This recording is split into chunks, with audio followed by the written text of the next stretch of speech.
On va lire Le Petit Chaperon Rouge. Le Petit Chaperon Rouge. Il était une fois une petite fille qui toujours portait un petit chaperon rouge.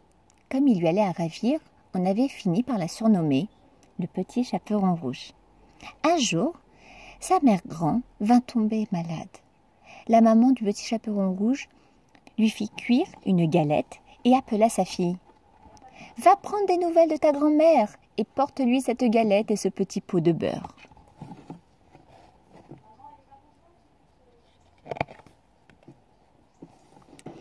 La fillette prit son panier et s'en alla dans la forêt.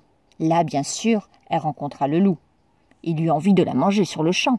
Mais comme des bûcherons travaillaient tout près, il préféra faire semblant d'être aimable. « Alors, petit chaperon rouge, dit le loup, où t'en vas-tu d'un pas si vif ?»« Eh bien, je vais chez ma grand-mère, qui est malade, dit le petit chaperon rouge. « Et elle habite où, ta grand-mère ?»« Eh bien, de l'autre côté du moulin. »« Ah bon ? Je vois 2 chemins qui mènent chez elle. Faisons un jeu, dit le loup. Je prends celui-là et toi, celui-ci. Et nous verrons bien qui de nous deux arrivera chez ta grand-mère le premier. » Le petit chaperon rouge n'eut pas le temps de répondre que le loup était déjà parti. En chemin, elle joua avec les papillons, cueillit des noisettes, fit un bouquet de fleurs pour sa grand-mère. Finalement, le loup avait pris bien sûr le chemin le plus court. Il courut à en perdre l'haleine, jusqu'à la maison de Mère Grand. Une fois arrivé, il toqua à la porte. « Qui est là ?»« C'est moi, votre petit chaperon rouge, dit le loup. Je vous apporte une galette et un petit pot de beurre. » La grand-mère dit alors « Tire la chevillette et la bobinette, chéra. » Le loup tira la chevillette et la porte s'ouvrit.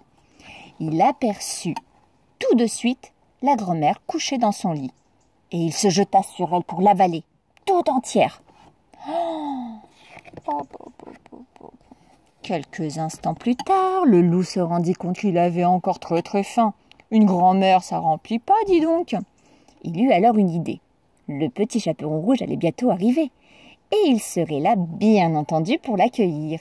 Il passa les habits de la grand-mère, pas mal du tout, ça rentre à peu près. Et là, on toqua à la porte. « Qui est là ?»« C'est moi, le petit chaperon rouge. Tire la chevillette et la bobinette chéra, » répondit-il. Le petit chaperon rouge entrait et le loup se cachait sous les couvertures. « Pose ton panier ici et viens me rejoindre, » dit le loup.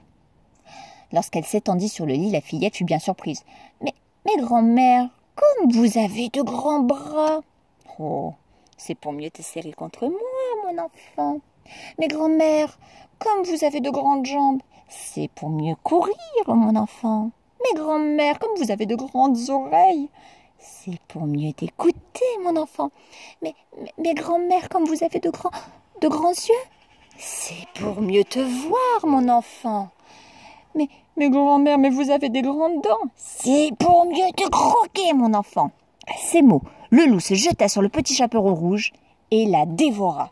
Rassasié, il s'endormit. Heureusement, un chasseur passant par là entendit d'énormes ronflements.